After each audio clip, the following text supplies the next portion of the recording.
Pemirsa, tidak jauh dari The Clan, Signature, dan Money Changer di Cipete, Jakarta Selatan, Kortas Tipikor Polri bersama Polda Metro Jaya menggeledah ruko yang diduga terkait dengan tindak pidana korupsi dan TPPU, tiga institusi plat merah.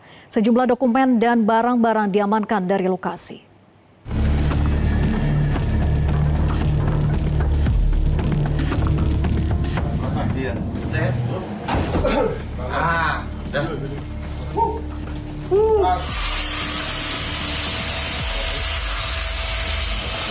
Rumah mewah di Sentul, Bogor, Jawa Barat rupanya bukan lokasi terakhir penggeledahan yang dilakukan Korps Pemberantasan Tindak Pidana Korupsi atau Kortas Tipikor Polri bersama Polda Metro Jaya.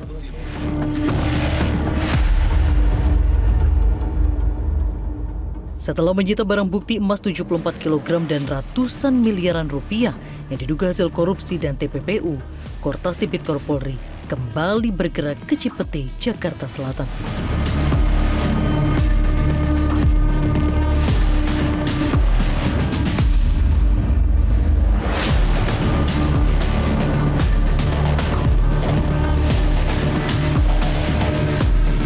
Kamis malam, sebuah ruko yang hanya berjarak 950 meter dari The Clan Signature menjadi lokasi ke-13 yang digeledah. Koper coklat berukuran besar dan berbagai barang diamankan dari lokasi penggeledahan. Dan di titik yang ke-13 malam hari ini merupakan rangkaian dari kegiatan penyidikan yang sebelum-sebelumnya. Kita saksikan bersama-sama masih dilaksanakan proses penggeledahan di salah satu ruko. Ini kaitan tentang dugaan tindak pidana korupsi yang ditangani oleh Joint Investigasi dari Kortas Tipikor dan Polda Metro Jaya. Penggeledahan yang berlangsung sejak pukul 23 waktu Indonesia Barat hingga pukul 4.15 waktu Indonesia Barat itu dilakukan di 4 ruko di kawasan Cipete Selatan. Ini dari informasi, keterangan saksi, keterangan dari hasil gelar perkara dan yang sudah kita lakukan 12 titik menujulah ke titik ini. Nah, ini kita lakukan. Itu semua berjalan sesuai dengan hasil penyidikan dari penyidik. Dari hasil pemeriksaan keterangan saksi maupun gelar perkara, artinya masih ada perkembangan ke beberapa titik-titik lainnya.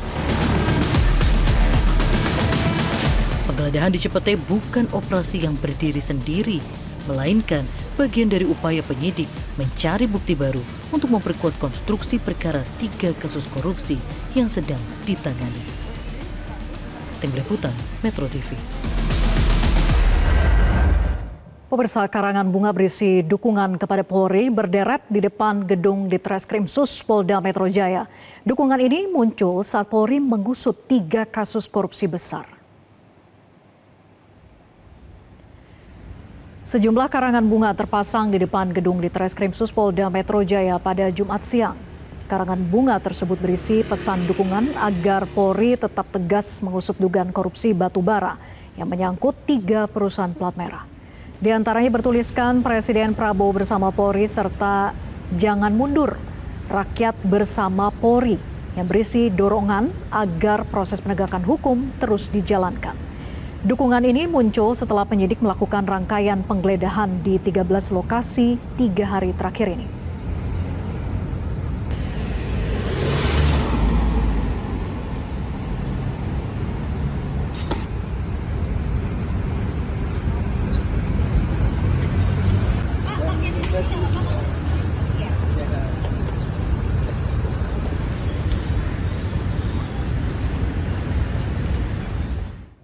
Dan kami akan membahasnya bersama pegiat anti korupsi Yudi Purnomo. Selamat malam, Mas Yudi. Halo, selamat malam, Mbak. Baik, Mas Yudi, dengan Vera di studio. Dari 13 lokasi yang sudah dilakukan penggeledahan, menurut Anda mengapa kemudian polisi tidak langsung mengumumkan siapa tersangkanya dan menunggu sampai dengan malam ini kita lihat persiapan pengumuman itu akan segera dilangsungkan ini? Ya, kalau kita melihat kemarin kan bagaimana secara simultan dengan gerak cepat teman-teman penyidik setelah dari proses penyelidikan dan kemudian penyidikan kan menggunakan segala sumber daya personil yang ada ya untuk menggeledah. Itu 12 tempat di awal tambah satu tadi malam 13, artinya kan membutuhkan tenaga yang banyak ya.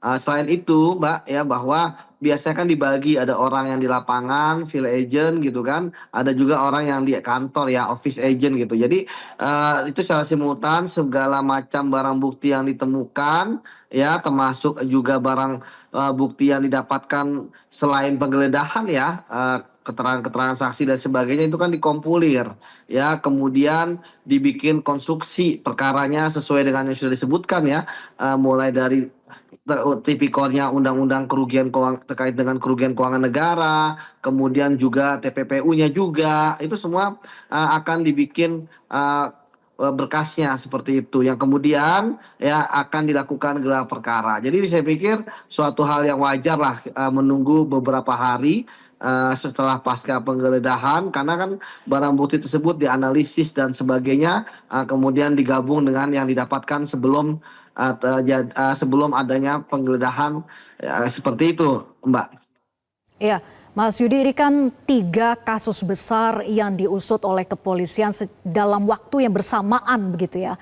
Kemudian muncullah asumsi, apakah ini berkaitan satu sama lain ataukah berdiri sendiri, atau jangan-jangan aktor intelektualnya memang hanya satu sebetulnya dari 3 kasus besar perusahaan plat merah ini? Ya, tentu kita benar-benar belum mendapatkan hal yang banyak, Mbak ya. Jadi belum bisa menganalisis secara mendalam.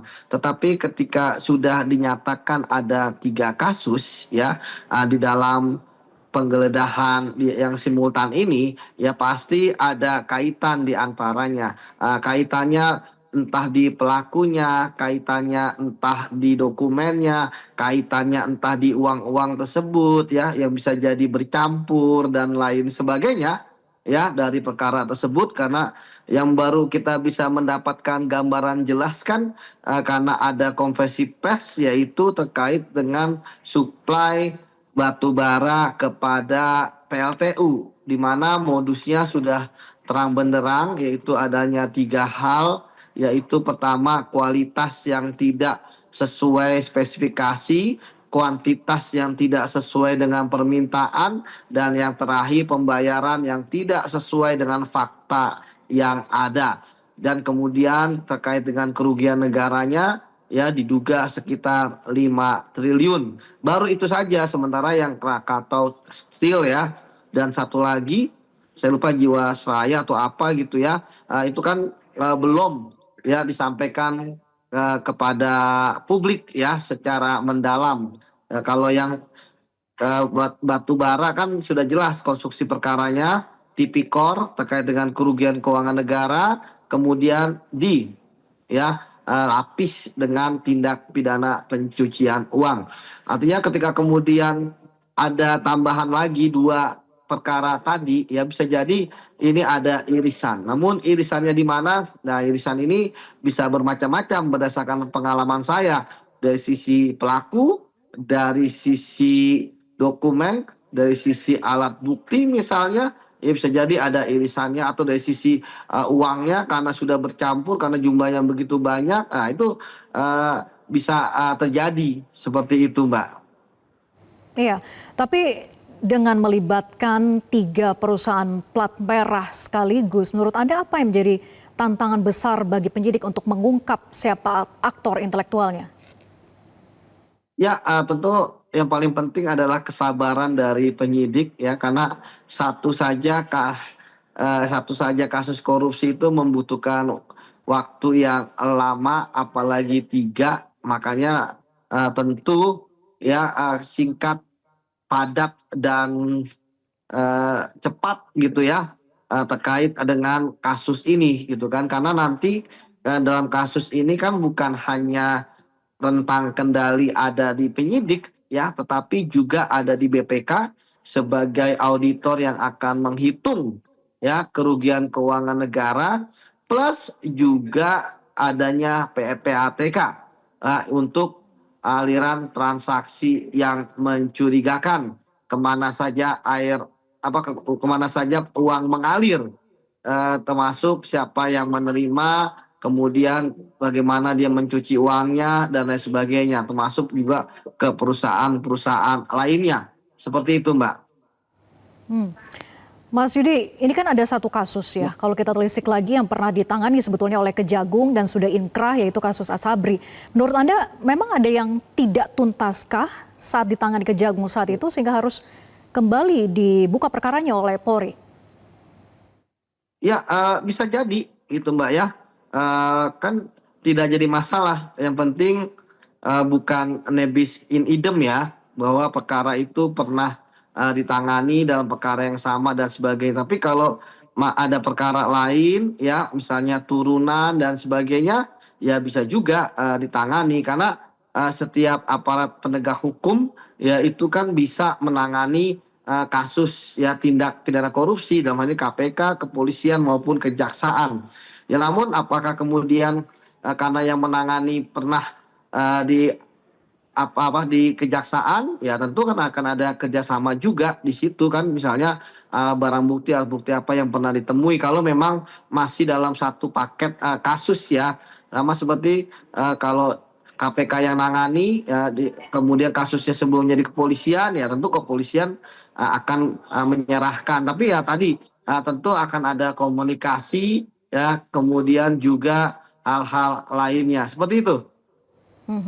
Mas Yudi, ini kan ada melibatkan begitu ya salah satu nama yaitu Jampitsus, dikarenakan dari 13 titik lokasi salah satunya adalah rumahnya di Sentul yang digeledah. Diakui itu memang rumah miliknya sejak lama, tapi terkait dengan uang dan emas sitaan, ia katakan bahwa ada pemiliknya kok, ada kegiatannya dan ada orang yang menerima kegiatan yang bisa ditanya begitu. Nah, bagaimana kita bisa untuk memahami pernyataan ini? Tapi dijawab nanti usai jeda, tetap bersama kami.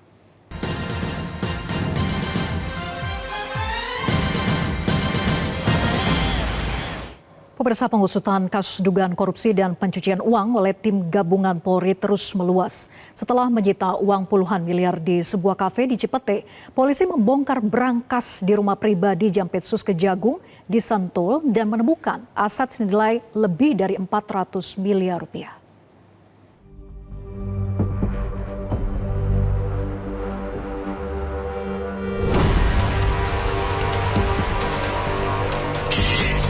Suara bising mesin gerinda ini bukanlah aksi adegan dalam film, melainkan polisi yang sedang berusaha membongkar berangkas yang ditemukan saat melakukan penggeledahan di sebuah rumah di wilayah Sentul, Jawa Barat. Bahkan polisi sempat memanggil ahli kunci untuk membongkar isi berangkas ini. Dalam kurun waktu 15 menit, akhirnya polisi berhasil membongkar isi berangkas dan menemukan 7 koper yang tersimpan rapih di dalamnya. Isinya sangat mengejutkan.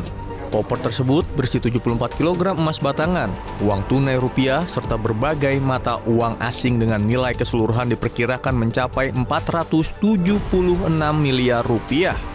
Tak hanya emas batangan dan uang, polisi juga menyita sejumlah foto keluarga dari rumah ini. Foto-foto tersebut diduga berkaitan dengan identitas pemilik rumah, sekaligus pemilik berangkas yang berisi 74 kg emas dan uang mencapai 476 miliar rupiah. Menanggapi hal ini, Jaksa Agung Muda Tindak Pidana Khusus Febri Adriansyah pun angkat bicara dan mengakui bahwa penggeledahan yang dilakukan polisi di kawasan Sentul merupakan rumah pribadinya.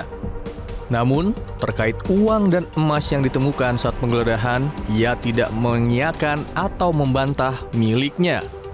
Namun, Febri menjelaskan seluruh hasil penggeledahan yang ditemukan polisi di Sentul ada pemiliknya. Rumah Sentul, ya, itu memang rumah pribadi Jampitsus yang sudah sejak lama. Itu bisa dilihat bagaimana proses kepemilikan sejak awal, ya. Dan mengenai uang tadi kan sudah saya jelaskan yang ditemukan, bahwa itu ada pemilik, ya, bahwa itu ada kegiatan, ada orang-orang juga menerima kegiatan, itu bisa juga ditanya, kemudian juga ada beberapa kegiatan bangunan yang bisa dicek. Semua kami yakin dapat dipertanggungjawabkan dengan benar. Tetapi tentunya tidak melalui forum seperti ini. Melalui forum acara mungkin yang sudah sesuai prosedur hukum. Sebelumnya polisi terlebih dahulu menggeledah kafe di Clan Signature di kawasan Cipete, Jakarta Selatan pada Rabu 8 Juli 2026. Restoran Prancis ini sebelumnya bernama Gontran Cherrier dan pernah menjadi lokasi penguntitan Jaksa Agung Muda Tindak Pidana Khusus Febri Adriansa oleh anggota Detasemen Khusus Anti Teror atau Densus 88 pada 19 Mei 2024. Dari hasil penggeledahan polisi di Declan Cafe ditemukan uang pecahan dolar Amerika Serikat dan dolar Singapura. Temuan uang ini menumpuk di dalam brankas tinggi 2 meter di balik etalase kafe. Tumpukan uang dolar Amerika Serikat dan dolar Singapura ini senilai 67,2 miliar rupiah. Terkait hal ini, Jampitsus Febri membantah keterlibatannya dalam bisnis kafe Declan yang ditelusuri polisi. Dan sekali lagi dapat saya jelaskan bahwa Jampitsus tidak ada keterkaitan dalam bisnis yang telah diberitakan di medsos seperti di Cipete. Pada Kamis malam, 9 Juli 2026, tim gabungan Polda Metro Jaya dan Kortas Tipikor Polri kembali menindaklanjuti kasus dugaan korupsi dan pencucian uang. Penggeledahan kembali dilakukan di kawasan Cipete, Jakarta Selatan sebagai titik ke-13. Dari penggeledahan ini, tim penyidik Polri membawa barang bukti berupa dokumen, barang, serta perangkat komputer. Titik yang ke-13 malam hari ini merupakan rangkaian dari kegiatan penyidikan yang sebelum-sebelumnya. Kita saksikan bersama-sama masih dilaksanakan proses penggeledahan di salah satu ruko. Ini kaitan tentang dugaan tindak pidana korupsi yang ditangani oleh Joint Investigasi dari Kortas Tipikor dan Polda Metro Jaya. Kita masih melihat proses penggeledahan masih berjalan dan dari hasil pemeriksaan keterangan saksi maupun gelar perkara artinya masih ada perkembangan ke beberapa titik-titik lainnya.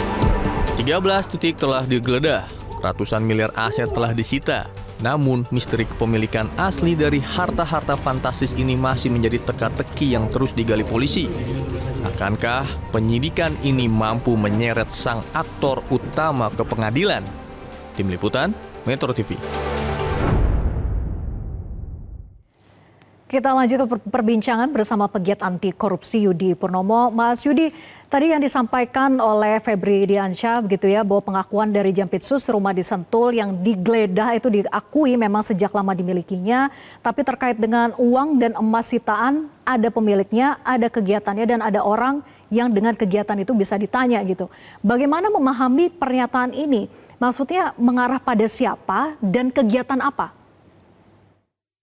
Ya tentu kan pernyataan beliau kan masih sumir ya.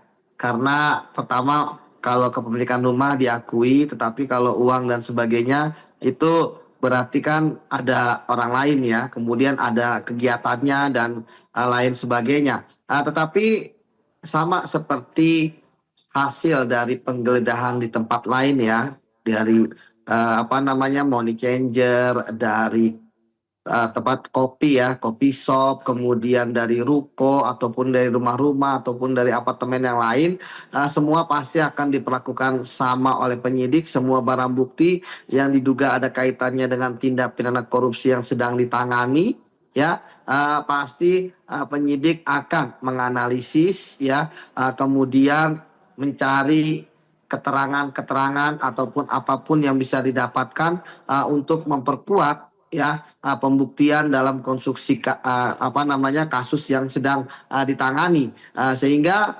tentu ya penyidik ya, karena memang pembuktiannya kan memang di penyidik ya pasti juga akan menelusuri ya, misalnya siapa sebenarnya pemilik uang tersebut uang apa, mengapa begitu banyak ya, kemudian dalam bentuk dolar, entah itu dolar Australia, dolar Singapura, dolar Amerika gitu kan, dan bentuknya kalau yang emas kan yang ditemukan di Sentul gitu ya, sekitar 74 kilo, itu pasti akan dicari dari mana sumbernya, siakan dan lain sebagainya. Pasti penyidik akan mengkonfirmasi ya semua pihak-pihak yang mengetahui tentang hal tersebut, karena sekali lagi tentu penyidik akan profesional ya, untuk bisa benar-benar memilah ya terkait dengan semua barang bukti yang ditemukan oleh penyidik pada saat penggeledahan. Jadi ya bagi saya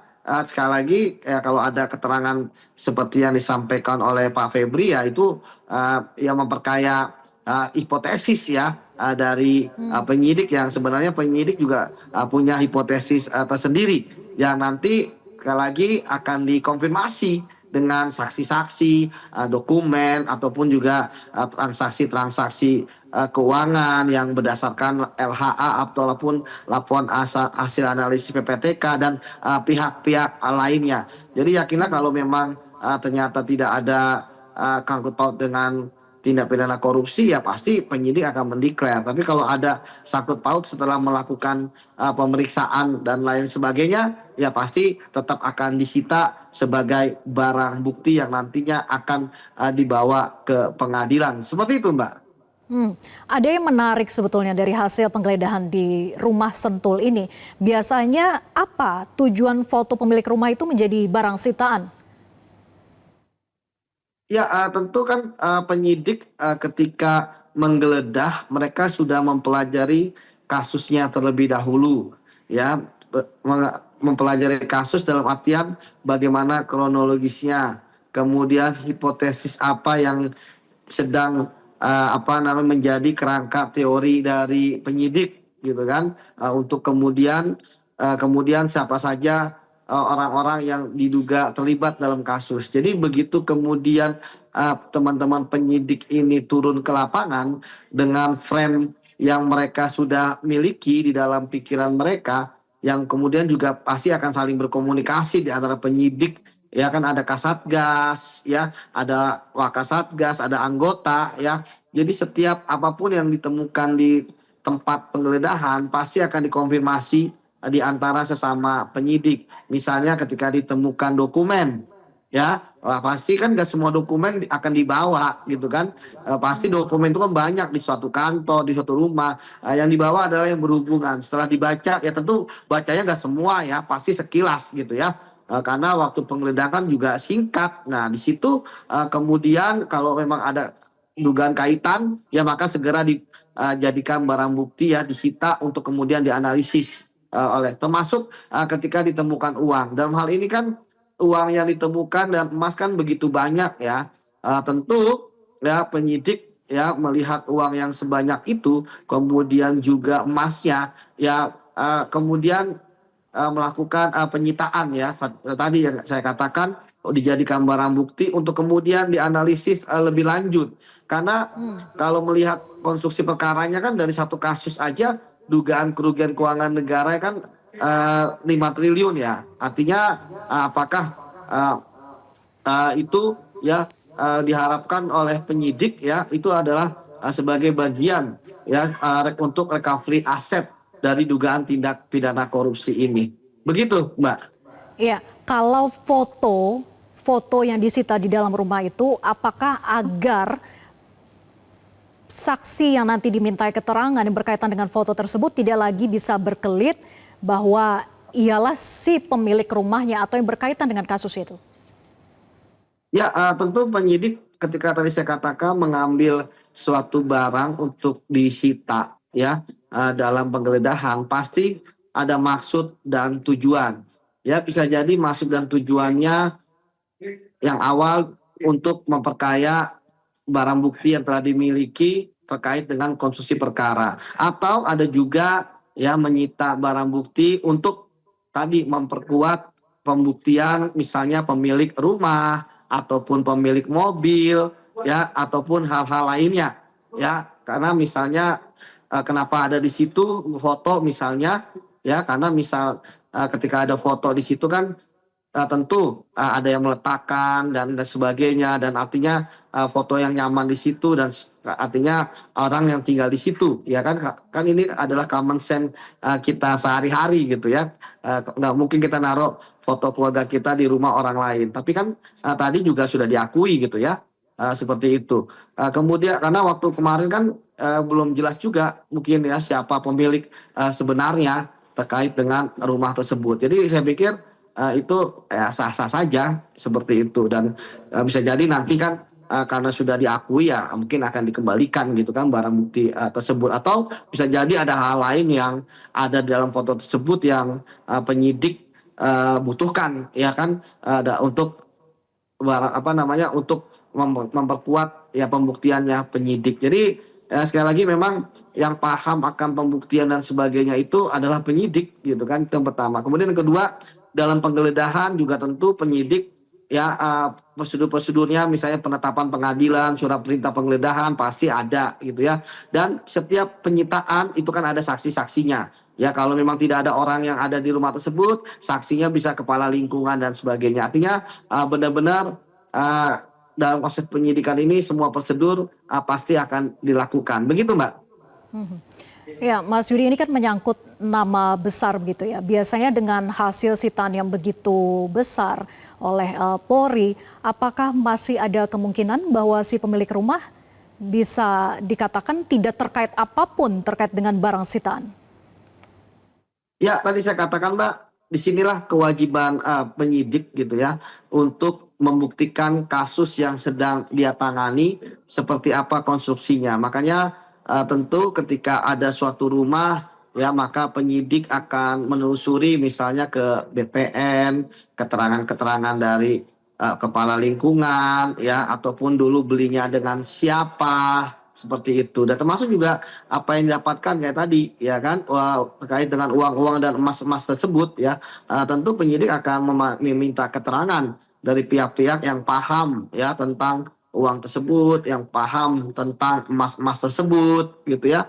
Sekali lagi penyidikan ini kan membuat ya suatu tindak pidana korupsi benar-benar terlihat jelas konstruksinya ya, secara tadi katakan secara profesional ya, atas praduga tak bersalah tentu tetap dikedepankan, apalagi kan ini belum ada tersangkanya. Saya tidak tahu apakah dalam konferensi pers kali ini ya, walaupun dijajarkan barang bukti ya, yang kemarin juga sudah dilihat oleh masyarakat sebenarnya apakah ada penetapan tersangka atau tidak, tapi ya tentu bagi saya karena kan masyarakat juga sudah ramai ya, memang secara harfiah penyidikan itu tersangkanya itu adalah akhir dari penyidikan, tetapi tidak jadi masalah juga ketika sudah ditemukan dua alat bukti yang cukup, bahkan alat bukti juga sangat banyak ya saya lihat ya, itu bisa kemudian ditetapkan sebagai tersangka.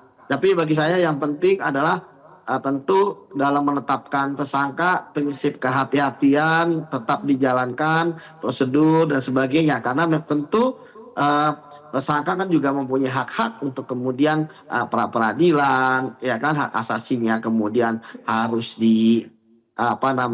diakui oleh penyidik gitu kan, semua hak-haknya termasuk tadi asas praduga tak bersalah tetap harus dikedepankan oleh penyidik kepada para calon tersangka ini. Begitu, Mbak.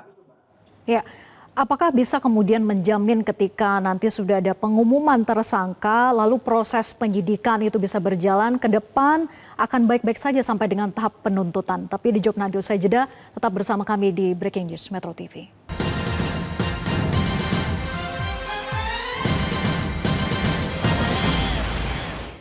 Dan pemirsa, untuk mengetahui situasi terkini di Polda Metro Jaya akan dilaporkan langsung oleh jurnalis Metro TV Arbida Dono Semito. Arbida, apakah sudah ada tanda-tanda konferensi pers akan segera dimulai? Baik, selamat malam Vera dan juga pemirsa. Sampai pada malam hari ini memang kami melihat di mana konferensi pers belum dimulai hingga pukul 19 pukul 41 waktu Indonesia Barat ini, Vera dan juga pemirsa. Yang mana memang sebelumnya ini diinformasikan akan dimulai pada pukul 7 malam. Dan ini kami memang awak media sudah menunggu sejak sore hari ya, di mana memang pada malam hari ini akan diselenggarakan konferensi pers begitu terkait dengan perkembangan penyidikan dugaan kasus tindak pidana korupsi, suap dan gratifikasi atau tindak pidana pencucian uang atau TPPU.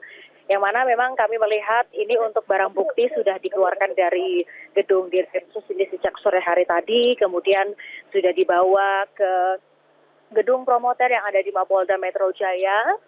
Dan kami melihat bahwa barang bukti tersebut ini adalah barang bukti yang diamankan pada penggeledahan kemarin, begitu pada 9 Juli 2026 dan juga pada pagi pukul 10 Juli 2026, yang mana ini tadi kami melihat bahwa barang bukti yang dipamerkan pada malam hari ini adalah barang bukti berupa kontainer box plastik dengan keterangan lokasi penggeledahan masing-masing. Kemudian ada sejumlah tumpukan uang, tidak hanya dari mata uang rupiah namun juga dari mata uang asing, begitu pemirsa. Dan juga kami melihat ada sejumlah koper-koper juga yang juga turut diamankan dan beberapa dokumen. Yang mana jika kami dapat katakan bahwa barang bukti ini merupakan barang bukti yang diamankan dari penggeledahan kemarin, di mana tim gabungan Joint Investigation dari Korps Pemberantasan Tindak Pidana Korupsi, Kortas Tipikor Polri dan Polda Metro Jaya ini tengah mengusut dugaan mega korupsi, suap gratifikasi dan TPPU yang mencakup beberapa masalah begitu, pasokan batu bara di salah satu perusahaan energi plat merah dan juga dugaan-dugaan korupsi lainnya pada perusahaan plat merah lainnya. Yang mana pemirsa ini dari tim gabungan tersebut ini menggeledah belasan lokasi yang ada di Jakarta.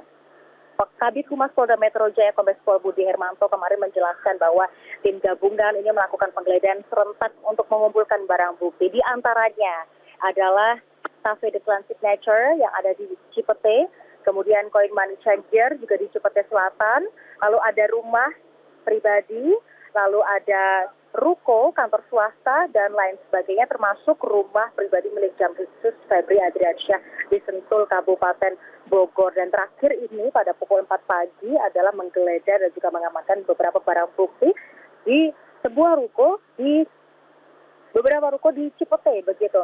Nah, ada temuan hasil penggeledahan juga nilai sitaan fantastis yang mana beberapa barang bukti tersebut ini diamankan begitu ya, dipamerkan pada malam hari ini. Nah, untuk TKP Cafe The Clan Signature dan Coin Money Changer di Cipete Jaksel, ini polisi menemukan berangkas berukuran besar begitu, dan dari kafe ini disita uang tunai senilai hampir 60 miliar rupiah yang terdiri dari SGD 3.130.000, kemudian USD 889.000 dan mata uang rupiah 259.159.000 rupiah serta dokumen dan juga ponsel. Lalu dari Coin Money Changer ini ada 71 item barang bukti yang disita yang mencakup 16 jenis mata uang asing dengan nilai total sekitar 7,2 miliar rupiah. Serta ini ada 3 orang pegawai kafe yang diamankan juga nih untuk dimintai keterangan lebih lanjut oleh tim penyidik. Kemudian untuk TKP rumah yang ada di Sentul di Kabupaten Bogor, yakni rumah milik Jampisus Febri Adriansyah, ini penyidik menemukan berangkas rahasia yang sengaja ditanam di dalam tembok dan disamarkan di balik kompartemen atau panel kayu begitu. Dan setelah dibongkar, ini ada berisi 7 koper mewah. Di dalamnya ada 74 kg emas batangan dan juga menyita uang tunai dalam mata uang asing dan rupiah 4,76 juta USD, SGD 14 juta, uang tunai 100 juta rupiah, dan dokumen ponsel serta ada foto keluarga terduga milik rumah dan juga total nilai estimasinya mencapai 476 miliar rupiah. Dan untuk ruko di Cipete, yakni penggeledahan terakhir ini ada koper besar, kemudian ada tas tas jinjing warna kuning dan juga monitor komputer. Dan memang kami melihat bahwa barang bukti tersebut ini sudah diletakkan beberapa begitu ya di dalam kontainer box plastik sesuai dengan penamaan lokasi masing-masing penggeledahan begitu yang tadi kami sampaikan bahwa memang penggeledahan ini dilakukan di beberapa lokasi ya, khususnya di Jakarta Selatan begitu. Ada Coin Money Changer, ada Cafe The Clan di Jakarta Selatan, kemudian ada rumah milik saudara PK di Mega Kuningan, kantor grup DMG atau CP di Kuningan, lalu ada rumah milik saudari MILDK di apartemen Pacific Place, lalu ada rumah pribadi di Gandaria Selatan dan lain sebagainya. Nah, untuk sementara informasi yang kami dapatkan untuk hari ini siapa saja yang akan melakukan statement begitu ya atau memberikan statement pada malam hari ini, di antaranya adalah menurut informasi yang kami dapatkan pada sore hari tadi ada dari Direktur Cegah Kortas Brigjen Pol Borowindu dan Andito, kemudian nanti akan hadir Kak Kortas Tipikor Irjen Pol Toto Suharyanto, lalu Kadif Humas Polri Irjen Pol Joni Edison, lalu Kabar Eskrim Komjen Pol Syahar Diantono, di Direskrimum Kombes Pol Victor Dian McBone, kemudian Kabid Humas Polda Kombes Pol Budi Hermanto, lalu ada juga kalau dilihat dari nama-nama sore tadi sepertinya nanti akan hadir juga dari pihak KPK, begitu ada Deputi Korsup KPK Eli Kusumastuti, lalu ada Deputi Pemberantasan KPK Asep Guntur Rahayu juga yang turut diundang untuk hadir pada konvers pada malam hari ini. Memang kami sudah menunggu sejak sore tadi ya pemirsa dan juga Vera terkait dengan konvers ini, memang namun diundur jam 7 malam, namun kami juga masih menanti hingga pukul 19.48 ini belum kunjung mulai. Nah, menariknya adalah di gedung promoter ini sejak sore tadi sudah dijaga juga oleh pengamanan begitu, khususnya adalah pengamanan dari brigadi mobil atau pengamanan dari Brimob begitu pemirsa, ya memang puluhan anggota Brimob ini sudah berjaga dengan senjata lengkap begitu ya di depan gedung promoter dan juga pengamanan internal lainnya tentunya untuk menjaga berlangsungnya konferensi pers ini jika nanti akan dimulai begitu pemirsa. Dan sekali lagi untuk kasus yang diusut dari Joint Investigation Tim Gabungan Korps Pemberantasan Tindak Pidana Korupsi Polri dan juga Polda Metro Jaya ini mengusut dugaan mega korupsi, suap gratifikasi serta tindak pidana pencucian uang TPPU begitu yang mencakup ada beberapa masalah besar yang ini memang berkaitan dengan perusahaan plat merah begitu pemirsa. Dan hari ini juga informasi yang kami dapatkan begitu dilakukan gelar perkara begitu pemirsa. Namun sampai saat ini kami belum mengetahui apakah gelar perkara tersebut sudah selesai atau belum dan apakah nantinya hari ini juga akan diumumkan nama-nama tersangka dari pemeriksaan atau penyidikan yang sudah dilakukan tim penyidik sebelumnya begitu. Karena memang biasanya jika sudah dilakukan gelar perkara itu nanti akan ada nama tersangka.